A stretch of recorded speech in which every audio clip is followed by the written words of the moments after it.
తండ్రి.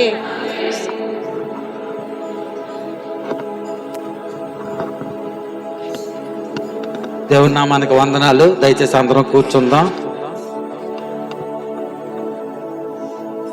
పాస్టర్ గారు వచ్చేస్తున్నారు, సింగపురం అడ్రోడ్ దగ్గర ఉన్నారు. నేను ఇప్పుడు ఫోన్ చేశాను, ఎందుకంటే ఒకవేళ లేట్ అయిపోతే దేవుని వాక్యం కొంచెం ఎక్కువ చెప్పాలని, లేకపోతే లేదు. ప్రియులారా, ఈ ఉదయకాల సమయంలో మనము ఇక్కడికి అందరము వచ్చాము. కారణం ఏంటండి? దేని గురించి వచ్చాము? దేవుణ్ణి ఆరాధించడానికి, ఆయన్ని గణపరచడానికి. ఆయన ఒక మాట అన్నారు భూమి మీద. ఆయన సువార్త ప్రకటిస్తున్న సమయంలో ఏమని చెప్పారు? ఎక్కడ 2-3 కూడి ఉంటారో వారి మధ్యలో నేను ఉంటాను. మనము 2-3 కాదండి, ఇక్కడ చాలా మంది ఉన్నాం. అంటే మన మధ్యన దేవుడు ఉన్నాడు, మన మధ్యన దేవుని సన్నిధి ఉంది, ఆయన ఆత్మ ఉందని మనము ఈ ఉదయకాల సమయంలో చూసుకోవాలి. ఎందుకంటే నేను ఎప్పుడు చెప్తాను, ఆరాధన చేసేటప్పుడు మనం అందరము ఏకీభవించాలి. ఇప్పుడు మనం ఏకీభవిస్తే దేవుడు ఏమన్నాడండి? ఎవరి యొక్క ఆత్మ నన్ను కోరించి ఎదురు చూస్తుందో వారి దగ్గరికి దేవుడు వస్తాడంట. నన్ను వెతుకు వారికి నేను దొరుకుతాను, వెదకని వారికి దొరకని దేవుడు చెప్తూ ఉన్నాడు. మనము దేవుణ్ణి వెదకాలి. ఎలా వెదకాలి? చాలా మంది అనుకుంటాం. ఏమని అనుకుంటామంటే, నేను మందిరానికి వెళ్తా ఉన్నాను, ప్రార్థన చేస్తా ఉన్నాను, సరే ఇక్కడితో ఇది అయిపోయింది, వచ్చేసాము, మరలా ఆదివారం ఎప్పుడు వస్తుందో అప్పుడు వెళ్దాం అని ఆ భ్రమలో చాలా మంది ఉంటారు. కానీ ప్రియులారా, దేవుని వాక్యం సెలవిస్తుంది, దినదినము మనము ప్రార్థనతో మన యొక్క జీవితాలని మనము ఆరంభించుకోవాలి. అయితే ఈ ఉదయకాల సమయంలో నేను ప్రార్థన గురించి 2 ముఖ్యమైన విషయాలు నేను మీకు చెప్పాలనుకుంటున్నాను. దేవుడు ఎన్ని సంవత్సరాలు సువార్త ప్రకటించాడండి? యేసుక్రీస్తు ప్రభువారు 3.5 సంవత్సరములు మాత్రమే సువార్త ఈ భూమి మీద ప్రకటించారు. ఆయన ఈ 3.5 అంటే 33.5 సంవత్సరాలు భూమి మీద బ్రతికినప్పటికీ 3.5 సంవత్సరాలు మాత్రమే ఆయన సువార్త ప్రకటించారు. ఆయన ఈ 3.5 సంవత్సరాల కాల వ్యవధిలో ఏం చేశారు అనుకుంటే, సువార్త ప్రకటిస్తూ, అనేకమైన అద్భుతములు చేస్తూ, అనేకమైన మహత్కార్యములు జరిగిస్తూ, అనేక మందిని రోగులను స్వస్థపరుస్తూ ఆయన ఏం చేశారంటే, తనతో కొంతమంది శిష్యుల్ని వెనకేసుకొని ఆయన తిరిగారు. ఆయనకి సపోర్ట్గా ఉండటానికి, ఆయన దగ్గరికి రప్పించుకొని వారికి బోధలు చేయడానికి, దేవుని వాక్యాన్ని ప్రకటించడానికి ఆయన కొంతమందిని ఎన్నుకొని వారిని పిలిచాడు. అయితే చాలా మంది ఆయన వెనకొచ్చారు, కానీ చివరికి కొంతమంది మాత్రమే మిగిలిపోయారు. చిన్న మంద. అందుకే బైబిల్ సెలవిస్తుంది, చిన్న మంద భయపడకము. ఈ రోజు మనము తక్కువ మంది ఉండొచ్చు, కానీ దేవుడు మనకిచ్చిన వాగ్దానం ఏంటంటే, చిన్న మంద మీరు భయపడకండి, నేను మీకు వాగ్దానం ఇచ్చి ఉన్నాను, నిన్ను నేడు రేపు మీకు కావాల్సిన ప్రతి ఒక్క అవసరాన్ని నేను మీరు తీరుస్తానని దేవుడు వాగ్దానం ఇచ్చాడు. అయితే ఈ యొక్క దేవుని దగ్గర ఉన్నవారిలో మనుషులు కొంతమంది ఉన్నారు. ఎంతమంది మిగిలిపోయారండి? చివరికి దేవుని దగ్గర ఉన్న మనుషులు కేవలం 12 మంది మాత్రమే మిగిలిపోయారు ఆయనకి శిష్యులుగా. అంటే మనం ఈ ఉదయకాల సమయంలో మనము చూసుకోవాలి, దేవునితో వారి 12 మంది ఉన్నారు, దేవునితో అద్భుత కార్యాలు చూశారు, దేవునితోనే తిరిగారు. కానీ యేసుక్రీస్తు ప్రభువారు ఉన్నంతకాలం వారు ఏ ఆశ్చర్య కార్యాలు చేయలేదు, వారు ఎటువంటి అద్భుతాలు చేయలేదు. వారు దేవునితో తిరుగుతూ ఆయన దెయ్యాలను వెళ్ళగొడుతుంటే దెయ్యం వెళ్ళిపోయిందని, ఆయన రోగులను స్వస్థపరుస్తుంటే వీళ్ళు నిజంగా మా గొప్ప కార్యాలు, ఈయన దేవుని కుమారుడని, ఆయన రోగులను స్వస్థపరిచి గద్దిస్తూ ఉంటే దెయ్యాలని, ఈయన మాటకి దెయ్యాలు లోబడతా ఉన్నాయి, సృష్టి కూడా లోబడుతుందని వారిలో వారు గుసగుసలు చెప్పుకుని ఉన్నారు. కానీ వారు ఎటువంటి అద్భుత కార్యాలు చేయలేదు ప్రియులారా. అయితే యేసుక్రీస్తు ప్రభువారు ఎప్పుడైతే ఆ యొక్క ఆరోహణమై వెళ్ళిపోయిన తర్వాత వారు ఒక మేడ మీద గదిలో ప్రార్థన చేయటం మొదలు పెట్టారు. ప్రార్థన చేయనప్పుడు అప్పుడు దేవుని యొక్క పరిశుద్ధాత్మ వారి మీదకి దిగిన తర్వాత వారు గొప్ప గొప్ప కార్యాలు, అంటే యేసుక్రీస్తు వారు ఎలాంటి కార్యాలు చేశారో దానికంటే మరి ఎక్కువ కార్యాలు చేశారు. దీన్ని బట్టి మనకి ఏం అర్థమైంది ప్రియులారా? మనము కూడా యేసుక్రీస్తుని ఎదిగాం, యేసుక్రీస్తు గురించి తెలుసుకున్నాం. దేవుడు గొప్పవాడు, మన బాధలను తీరుస్తాడు, ఆయన దగ్గరికి వెళ్తే మనకి ఒక జీవితం మారుతుందని ఆశపడి దేవుని దగ్గరికి వచ్చిన వారు చాలా మంది ఉన్నారు. కానీ నువ్వు అటువంటి అద్భుతం అనుభవిస్తా ఉన్నావా? లేదు. అటువంటి గొప్ప కార్యాలు నీ కుటుంబంలో జరగట్లేదు. ఎప్పుడు అయ్యా నా కొరకు ప్రార్థన చెయ్యు, అయ్యా నా కొరకు నీవు దేవుని సన్నిధిలో మొరపెట్టని వారి దగ్గర వీరి దగ్గర నువ్వు అడుగుతున్నావు, కానీ నిజమైన గొప్ప కార్యము నీలో జరగట్లేదు ప్రియులారా. ఈ శిష్యులు కూడా అదే పరిస్థితిలో ఉన్నారు. ఈ 12 మంది దేవుని వెనక తిరుగుతూ అద్భుత కార్యాలు అన్నీ చూశారు. ఈ రోజు ఈ సంఘంలో ఉంటున్న మనం కూడా చేస్తున్న పని అదే. దేవుని నమ్ముకున్నాం, దేవుణ్ణి ఆరాధిస్తున్నాం. ప్రతి పండగకి అనేక మందికి మంచి కార్యాలు చేస్తూ దేవుణ్ణి నువ్వు కనపరుస్తా ఉన్నావు, మంచిదే. కానీ ఆ యొక్క అద్భుత కార్యాలు మన కుటుంబంలో ఎందుకు జరగటం లేదు? ఒక్కసారి మనము జ్ఞాపకం చేసుకోవాలి ప్రియులారా. అందుకే హగ్గయి గ్రంథము, బైబిల్ ఉన్న వాళ్ళందరూ బైబిల్ తీయండి ప్రియులారా. 775 పేజీ, పాత నిబంధనలో 775 పేజీ, హగ్గయి గ్రంథము 2వ అధ్యాయము 5వ వచనం చదువుకుందాం. హగ్గయి గ్రంథము 2వ అధ్యాయం 5వ వచనం. మీరు ఐగుప్తు దేశంలో నుండి వచ్చినప్పుడు నేను మీతో చేసిన నిబంధన జ్ఞాపకము చేసుకొనుడి. నా ఆత్మ మీ మధ్య ఉన్నది కనుక భయపడకుడి. ప్రియులారా, ఏమని చెప్తా ఉన్నాడు ఇక్కడ దేవుడు? హగ్గయి ప్రవక్తతో చెప్తా ఉన్నాడు. ఏమని చెప్తా ఉన్నాడంటే, మీరు ఐగుప్తు దేశంలో నుండి వచ్చినప్పుడు, హగ్గయి 2:5 వచనంలో, మీరు ఐగుప్తు దేశంలో నుండి వచ్చినప్పుడు నేను మీతో చేసిన నిబంధన. ఐగుప్తు దేశం ఇక్కడ దేనికి సాదృశ్యం అంటే ప్రియులారా, లోకానికి సాదృశ్యం. మనము లోకంలో నుండి ఎక్కడికి వచ్చామంటే, ఇక్కడ దేవుని వాక్యం సెలవిస్తా ఉంది, ఇక్కడ దేవుడు మనతో ఒక నిబంధన చేశాడు. ఏమని చేశాడంటే, మీరు లోకంలో నుండి నా యొద్దకు వచ్చి ఉన్నారు. ఎక్కడికి? దేవుని సన్నిధికి మీరు వచ్చి ఉన్నారు. కానీ వచ్చినటువంటి మీ దగ్గర ఏముంటుందంట? మీరు ఐగుప్తు దేశంలో నుండి వచ్చినప్పుడు నేను మీతో ఒక నిబంధన చేసి ఉన్నాను. మనము లోకంలో నుండి దేవుని సన్నిధికి వచ్చినప్పుడు దేవుడు మనతో ఒక నిబంధన చేసి ఉన్నాడు. ఏంటా నిబంధన మనం చూసుకుంటే, నా ఆత్మ మీ మధ్య ఉన్నది కనుక మీరు భయపడకడి. ఈ వాక్యం ఎంతమంది నమ్ముతా ఉన్నారు? దేవునికి స్తోత్రం. దేవుని ఆత్మ మా మధ్యన ఉంది ప్రియులారా. దేవుని ఆత్మ మన మధ్యన ఉండేటప్పుడు మనము భయపడకూడదు. ఎందుకంటే మనము చూసుకుంటే ఐగుప్తు దేశంలో నుంచి బయటికి ఎవరిని విడిపించారండి? ఇశ్రాయేలీయుల్ని విడిపించాడు దేవుడు. ఇశ్రాయేలీయులు ఆ యొక్క బానిసత్వంలో నుండి వారిని, రండి నేను మిమ్మల్ని పాలు తేనెలు ప్రవహించు కనాన దేశానికి తీసుకువెళ్తానని చెప్పి దేవుడు వారిని బయటికి తీసుకుని వచ్చాడు.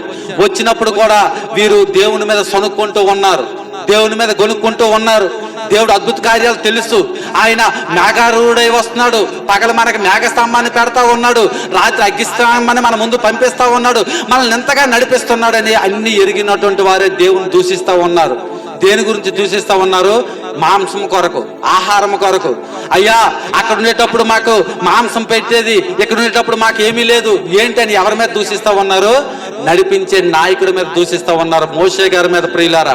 అయితే ఇక్కడ ఈ 12 మంది శిష్యులు కూడా యేసుక్రీస్తు వారితో ఉన్నంత వరకు ఎటువంటి అద్భుతాలు కార్యాలు చేయలేదు. కానీ తర్వాత ఏం చేశారు? వారు ప్రార్థన చేసిన తర్వాత ఆ శక్తిని పొందుకున్నారు ప్రియులారా. ఇక్కడ మోషే గారు కూడా వారు నడిపిస్తేటప్పుడు అద్భుత కార్యాలు చేశాడు. ఎలా చేశాడంటే, మనం బైబిల్ గ్రంథం చూసుకుంటే ప్రార్థన ప్రార్థన ప్రార్థన ప్రియులారా. అందుకే ప్రతి దినము ఎంతో మంది సేవకులు కానివ్వండి, ఎవరైనా మీరు ఇంట్లో ప్రార్థన చేస్తా ఉన్నారా? మీరు బయటికి వెళ్ళి ప్రార్థన చేస్తా ఉన్నారా? ప్రార్థనతో నడుస్తూ ఉన్నారని ఎందుకు చెప్తా ఉన్నారంటే, మన జీవితాలు ప్రార్థనకు ముడిపడి ఉంటేనే మన జీవితంలో అద్భుతమైన కార్యాలు మనము చూస్తాం. ఎందుకంటే ఇక్కడ దేవునిలో శక్తి లేదని ఆ 12 మంది శిష్యులకి ఎలాగైతే శక్తి ఉందో, ఇక్కడ కూర్చుని మనందరికి కూడా శక్తి ఉంది. దేవుని సన్నిధిలో నువ్వు ఏకీభవించి, అందుకే ఇందాక ఆరాధన చేసినప్పుడు ఏమన్నాను? అందరూ ఏకీభవించని అన్నాను. పాటలో బాగా పాడాడ్రా వాడు, బాగా కొట్టాడ్రా వీడు అని అనుకోవటం కాదు. ఆ పాటలో ఉన్న అర్థాన్ని మనం చేసుకొని, నిజమా ఇది దేవుని సన్నిధి, నిజమా దేవా నేను స్తుతిస్తూ ఉన్నాను, దేవా నేను కనపరుస్తూ ఉన్నానని మనల్ని మనము హెచ్చించుకోవాలి ప్రియులారా. దేవుని గురించి నువ్వు దిగజారిపోవాలి. దిగజారిపోయి దేవుని సన్నిధిలో నీ ఆత్మ దేవునితో ఏకీభవించాలి. నీ హృదయపూర్వకంగా నీ పాపాన్ని బట్టి నీకు కన్నీరు రావాలి. ఒకడు మనిషి ఏడవాలంటే ఎప్పుడు కన్నీరు రాదు, వాడికి దెబ్బ తగిలినప్పుడు కన్నీరు వస్తుంది. చూడండి ఎందుకు వస్తుంది? వాడు బాధలో ఉన్నాడు కనుక. నువ్వు దేవుని సన్నిధిలో నీ పాపము కొరకు నువ్వు ఎప్పుడైతే గోజాడుతావో అప్పుడు నీకు దేవుని సన్నిధిలో కన్నీరు వస్తుంది. ఆ కన్నీరుతో నువ్వు దేవుని ఇంకా ఎక్కువగా ప్రార్థిస్తావు, ఇంకా ఎక్కువగా ఆరాధన చేస్తావు, ఇంకా ఎక్కువగా దేవుని యొక్క దర్శనాలు చూడటానికి నువ్వు ఇష్టపడతావు ప్రియులారా. ఎందుకంటే యేసుక్రీస్తు వారు ఇక్కడ మనం జ్ఞాపకం ఉంచుకోవాలి. 12 మంది శిష్యులు యేసుక్రీస్తు ఉన్నంతకాలం ఏమైందండి? వారు అద్భుతాలు చేయలేదు, కానీ వారి జీవితంలో భయం లేకుండా పోయింది. ఎందుకు పోయిందంటే అక్కడ దేవుడు ఉన్నాడు, యేసుక్రీస్తు ప్రభువారు ఉన్నారు.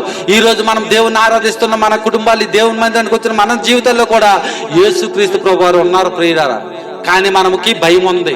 కారణం ఏంటో తెలుసా? మనలో విశ్వాసం లేదు. ఎందుకంటే బైబిల్ సెలవిస్తూ ఉంది. ఏమని సెలవిస్తూ ఉంది? విశ్వాసమును కర్తయు దాన్ని కొనసాగింపవాడినని యేసు వైపు చూస్తూ మనం బ్రతకాలి ప్రియులారా. మనం అలా బ్రతికితే నీ విశ్వాసానికి ఒక మార్గము దేవుడు పెట్టడానికి ఇష్టపడతా ఉన్నాడు. ఎందుకంటే అక్కడ ఐగుప్తులో ఉన్న ఇశ్రాయేలుని దేవుడు పిలిచాడు. పిలిచిన వెంటనే వారు ఏమైపోయారు? దేవుని మాటకు లోబడి వచ్చారు బయటికి. ఈ రోజు ఇక్కడున్న మీరు కూడా దేవుని మాటకు లోబడి వచ్చారు మందిరానికి. కానీ మీ యొక్క ప్రవర్తన ఎలా ఉంది? మీ యొక్క జీవితాలు ఎలా జీవిస్తూ ఉన్నారు? ఎందుకంటే అక్కడ శిష్యులు కూడా దేవుని మాటకు వినబడి వ్యాపారం చేసుకున్న వారు ఒకరు ఉన్నారు, చేపలు పట్టేవారు ఒకరు ఉన్నారు, ఆ యొక్క పన్నులు వసూలు చేసేవారు ఒకరు ఉన్నారు, ఇలా రకరకాలుగా మోసాలు చేసేవారు ఒకరు ఉన్నారు. వారందరూ దేవుని వెంబడించారు, కానీ వారి బ్రతుకులు మారలేదు. ఎంతకాలం మారలేదు? యేసు వారితో ఉన్నంతకాలం. మన జీవితాలు కూడా అంతే. ఈ యొక్క ఉదయకాల సమయంలో మందిరంలో కూర్చొని మన అందరం దేవుడు మనతో ఉన్నాడని అనుకుంటున్నాం, కానీ మన బ్రతుకులు మారట్లేదు ప్రియులారా. ఎందుకంటే దేవుని ఆరాధిస్తున్నావు, అనేక మందికి మంచి చేస్తున్నావు, కానీ నీ బ్రతుకు మారట్లేదు, నీ జీవితం మారట్లేదు. మరలా పాపం వైపు నువ్వు అడుగులేస్తా ఉన్నావు అంటే కారణం ఏంటో తెలుసా? నీలో దేవుడు లేడు. నీ ఇంట్లో దేవుడు ఉన్నాడు, కానీ నీ హృదయంలోనికి ఆయన రాలేకపోతున్నాడు. అందుకే ప్రకటన గ్రంథంలో ఏమని ఉన్నది? ఇదిగో నేను తలుపు వద్ద నిల్చుని తలుపు తట్టుచున్నాను, ఎవడైనా నా స్వరం విని తలుపు తీస్తే వాడు యొద్దకు ఆయన వస్తాడంట. నీకు ఎన్నిసార్లు దేవుడు నీ హృదయం అనే తలుపు తట్టాడు? ఎన్నిసార్లు దేవుడు నీకు మాట్లాడాలని, నిన్ను లాగాలని, నిన్న పాపం నుంచి బయటపడేయాలని ఆయన ఆశపడ్డాడు. అయినా సరే నువ్వు బయటికి రాలేకపోతున్నావు. కనుకనే నీ యొక్క జీవితంలో, ఈ కుటుంబంలో దేవుడు నీ యొక్క జీవితము శరీరంలోనికి, నీ యొక్క ఆత్మలోనికి దేవుడు రాలేకపోతున్నాడు. ఒకవేళ నీ యొక్క ఆత్మలోకి దేవుడు వస్తే నువ్వు నీచమైన కార్యాలు చేయవు, పాపం వైపు అడుగులేవు, పాపాన్ని చూస్తూ ఇష్టపడి జుర్రుకుంటూ దాని వైపు పరిగెట్టవని ఈ ఉదయకాల సమయంలో మనం జ్ఞాపకం ఉంచుకోవాలి ప్రియులారా. ఇక్కడ ఎన్నెన్నో అద్భుత కార్యాలు, మహాకార్యాలు మనకు కనబడతా ఉన్నాయి. అక్కడ శిష్యులకు కనబడినట్టే, కానీ మనము దేవుణ్ణి ఆరాధించలేకపోతున్నాం, దేవుణ్ణి మనం విశ్వసించలేకపోతున్నాం. ఎందుకంటే మనం చూసుకుంటే బైబిల్లో మోషే గారు ఏం చేశారండి? వారికి ఆహారం కావాలని వారి మీద సరిగినప్పుడు ఆయన ఏం చేశారు? ప్రార్థన చేసినప్పుడు ఏం దేవుడు కురిపించాడు? పూరేళ్ళని దేవుడు వారి దగ్గర కురిపించాడు. అది మనం చూసుకుంటే నిర్గమకాండము 15వ అధ్యాయంలో ఉంటుంది ప్రియులారా. ఎందుకంటే ఆ నిర్గమకాండంలో దేవుడు వారికి పూరేళ్ళని కురిపించాడు. ఆ పూరేళ్ళు దేనికి సాదృశ్యమో తెలుసా? బైబిల్ సెలవిస్తుంది, దేవదూతలు భుజించే ఆహారం అంట. అంటే ఒక వ్యక్తి, ఒక మనిషి మనలాంటి వాడే ప్రార్థన చేస్తే దేవదూతల దగ్గర ఉన్న ఆహారాన్నే దేవుడు మనుషులు పంపించాడు. ఎందుకంటే అక్కడ సుమారు ఎన్ని మంది? 40 లక్షల మంది ప్రజలు. వారందరూ ఒక పొయ్యి పెట్టాలనుకోండి, ఎన్ని దినాలు అవుద్ది? వారందరికి ఆహారం కావాలి, నీళ్ళు తేవాలంటే ఎంత కష్టమవుద్ది? కానీ దేవుడు ఒక్క ప్రార్థనతో వారందరికీ ఆహారాన్ని భుజించడానికి దేవుడు ఏర్పాటు చేశాడు ప్రియులారా. ఇంకొక ఉదాహరణ మనం చూసుకుంటే బైబిల్లో యెహోషువ గారు ఉన్నారు. యెహోషువ గారు ఏం చేశారు? ఆయన ప్రార్థన చేస్తే సూర్య చంద్రులు ఆగిపోయేవంట. ఎక్కడదక్కడ. ఎందుకు ఆగిపోయేవంటే ఆయన కూడా ప్రార్థనతో చేశాడు. వాటి గురించి మనం క్లుప్తంగా ఈ 2 విషయాలు చూసుకుందాం, ఎందుకంటే సమయం అయిపోతుంది కాబట్టి. ఎందుకంటే ఈ అద్భుతాలు జరగటానికి కారణం ఏంటో తెలుసా? కొంచెములో ఆ విశ్వాసం అనేది వారికి ఉన్నది. ఎందుకంటే నా దేవునికి నేను వేడుకుంటే ఆయన నాకు దయచేస్తాడని, నా దేవునికి నేను ప్రార్థన చేస్తే ఆయన నాకు అనుగ్రహిస్తాడని. ఎందుకంటే సృష్టించింది ఎవరు? సృష్టికర్త. ఎవరండి ఆ సృష్టికర్త? దేవాది దేవుడు.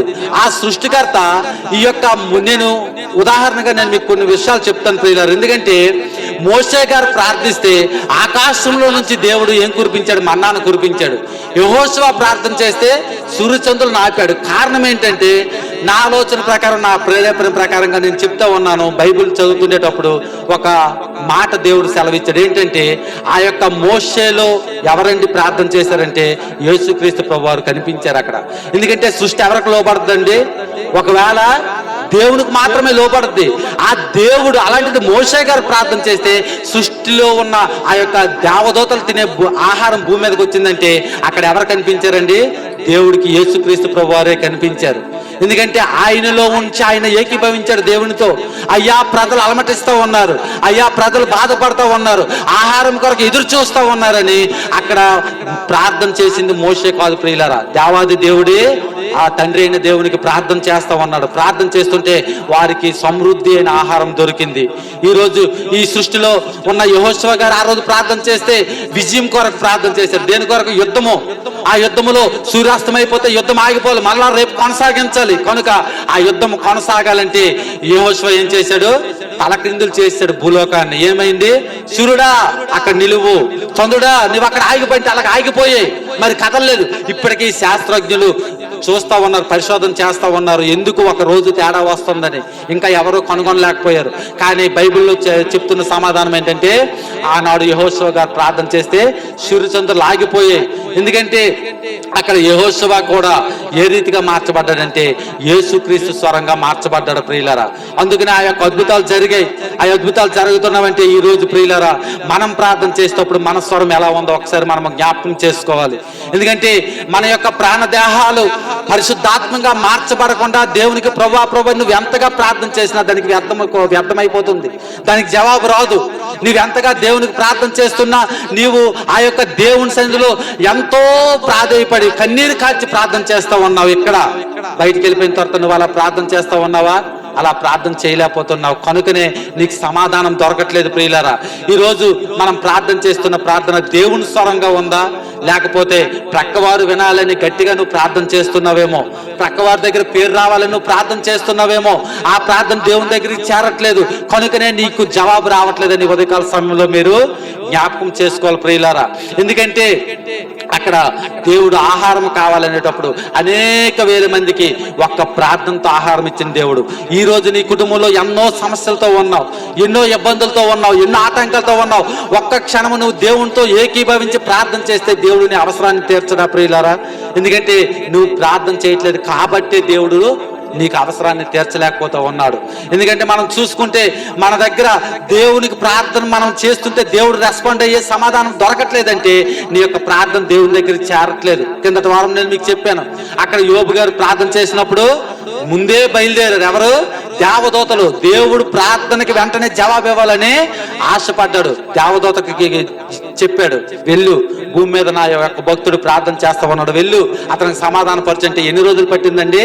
ఆ దేవదూత భూమి మీదకి రావడానికి 21 రోజు పట్టింది. కారణం ఏంటో తెలుసా? మధ్యలో ఉన్న ఈ యొక్క దురాత్మలు అన్ని అడ్డగిస్తా ఉన్నాయి. దేని గురించి అడ్డగిస్తా ఉన్నాయి? నీవా ఆ భక్తుడి కొరకే కదా నువ్వు వెళ్తా ఉన్నావు. ఆ భక్తుడు ఇదిగో పాపం చేశాడు, ఇదిగో ఈ పాపం గుండా తిరుగుతూ ఉన్నాడు, వాడి గురించే నువ్వు ఈ యొక్క దేవదూతను పంపించి నువ్వు సమాధానం ఇవ్వాలనుకుంటున్నావని మన మీద నేరారోపణ చేస్తా ఉన్నాడు. ఈ ఉదయకాల సమయంలో మనం అదే జ్ఞాపకం ఉంచుకోవాలి. ఎందరో భక్తులు ప్రార్థన చేస్తే అద్భుతాలు జరిగాయి, ఎందరో భక్తులు ప్రార్థన చేస్తే గొప్ప గొప్ప ఆశ్చర్య కార్యాలు జరిగాయి. కానీ నీవు నేను ప్రార్థన చేస్తే ఎందుకు జరగట్లేదు అనేది మనం ఒకసారి జ్ఞాపకం చేసుకోవాలి ప్రియులారా. ఎందుకంటే మనం చాలా మందికి అక్కడ దేవుడు తెలుసు, ఇవరేమో ఆ యొక్క ఐగుప్తు నుంచి వచ్చిన జనానికి ఆహారం కావాలి. ఇశ్రాయేలీలు అంటే ఎవరండి? దేవుని ప్రజలు. దేవుని ప్రజలకు ఆహారం కావాలి. ఏమి దేవుడు తెలుసు కదా, ఉదయాన్నే వచ్చేసరికి 9 గంటలకు టిఫిన్ ఇచ్చేద్దాం, మధ్యాహ్నం 12 అయ్యేసరికి భోజనం ఇచ్చేద్దాం అనొచ్చు కదా. అలా అనలే దేవుడు. కానీ దేవుడు నా కొరకు అంగలార్చేవారు ఎవరున్నారని ఆశతో కనిపెడతా ఉన్నాడు. కనిపెట్టినప్పటికీ ఈ యొక్క ప్రజలందరి కొరకు అంగలార్చేవారు ఒకరు కనిపించారు. ఎవరండి? మోషే గారు. మోషే గారు ప్రార్థన చేస్తే దేవుడు వెంటనే జవాబు ఇచ్చాడు. జవాబిచ్చి ఆ యొక్క ఉన్న అందరికీ దేవదూతలు భుజించే ఆహారాన్ని భూమి మీదకి పంపించాడు ప్రియులారా.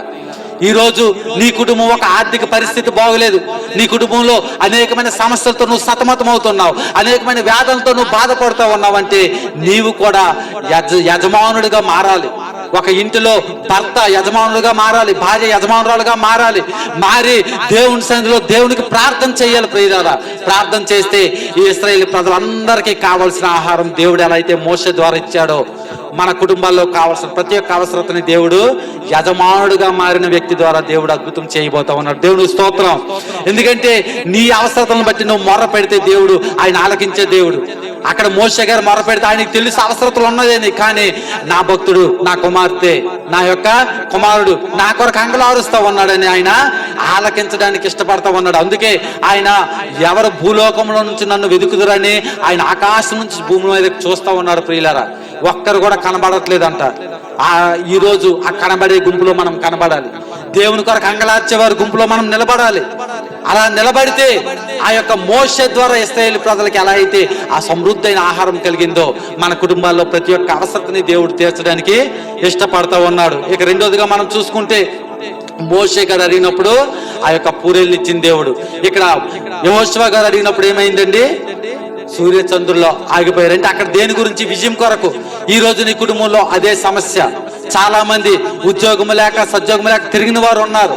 అయ్యో నా కుమారుడు నా కుమార్తె ఆ యొక్క వ్యసనాలకి అలవాటు పడిపోయి తిరుగుతుందని బాధపడిన వారు ఉన్నారు. ఆ యొక్క తండ్రి బాగోలేకపోతే తల్లి బాగోలేకపోతే కొడుకు, అలా చెడిపోయిన వారు ఉన్నారు. కానీ వారు విజయ పదంలోకి వెళ్ళాలంటే నీవు కూడా ఏం చేయాలో తెలుసా? యెహోషువ వలె ప్రార్థన చేయాలి. అయ్యా నాకు విజయం కావాలి. ఆ వారు శత్రువులను జయించడానికి విజయం అడిగారు. ఈరోజు ఆ శత్రువుగా కనబడుతున్న అపవాదిని జయించడానికి నువ్వేం చేయాలో తెలుసా? దేవాది దేవునికి నువ్వు ప్రార్థన చేయాలి ప్రియులారా. అలా అయితే ఎవరైతే ప్రార్థన చేస్తారో అప్పుడు యెహోషువ ప్రార్థన వలె నీకు కూడా దేవుడు విజయాన్ని ఇస్తాడు అక్కడ. ఎందుకంటే యుద్ధాన్ని జయించడానికి విజయాన్ని ఇచ్చాడు. ఈరోజు నీ కుటుంబం ఏపాటిదండి? యుద్ధం కన్నా ఎక్కువదా, చిన్నదా, పెద్ద? మన కుటుంబాలు చాలా చిన్నవి, కానీ దాన్ని మనం కాపాడుకోలేకపోతున్నామంటే మనకి ప్రార్థన లేదు. కనుక మనం ప్రార్థన చేసినప్పుడు 3 విషయాలు జ్ఞాపకం పెట్టుకోవాలి. ఏంటంటే ఆత్మ సంబంధమైన కార్యాల కొరకు మనం ప్రార్థన చేస్తూ ఉన్నామా, లేక లోక సంబంధమైన కార్యాల కొరకు మనము ప్రార్థన చేస్తూ ఉన్నామా? రెండోది, మనం చేసే ప్రార్థన సరైందో కాదో మనం ఒకసారి జ్ఞాపకం చేసుకోవాలి. మూడోది ఏంటంటే మన ప్రార్థనకి దేవుడు మాట్లాడతాడో లేదా.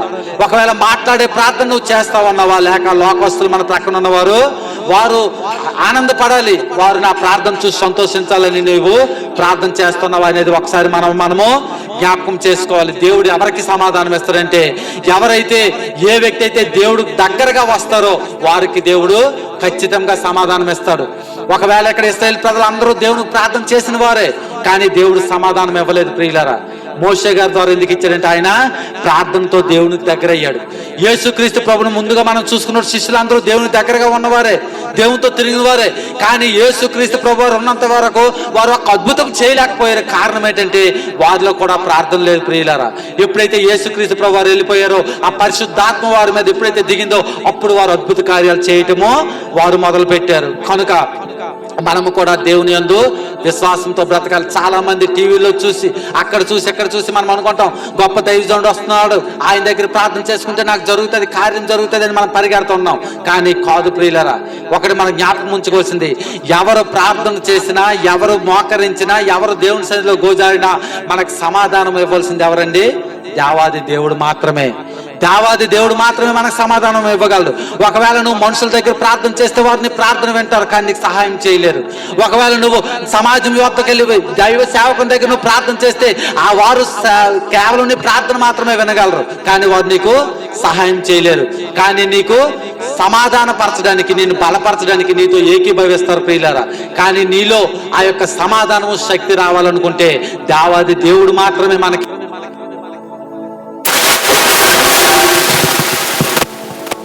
దేవాది దేవుడు మాత్రమే మనకి అద్భుతములు చేయగలడు ప్రియులారా. కనుక ఈ ఉదయకాల సమయంలో మన విశ్వాసాన్ని మనము పరీక్షించుకోవాలి.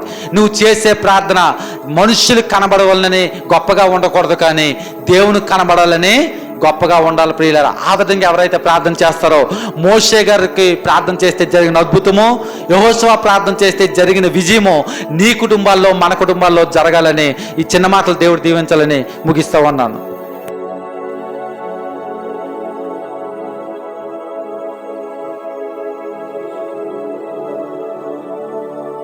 మనం విన్నాం మరి యెహోషువ గురించి, అలాగే మరి మోషే గురించినటువంటి విషయాలు మరి తెలుసుకున్నాం. అలాగే సమయంలో దేవదేవుని సన్నిధిలో మరొకసారి క్రమంగా మంచిగా దేవుని సన్నిధిలో మీరు అందరూ వచ్చి ప్రభునామాన్ని మహింపరచడం, గణపరచడం చాలా సంతోషం. మేము మరి రావడం కొద్దిగా లేట్ అయినప్పుడు కూడా మరి దేవుని సన్నిధిలో మీరంతా మరి ఈ విధంగా కూర్చొని ప్రభుని మహింపరుస్తున్నారు.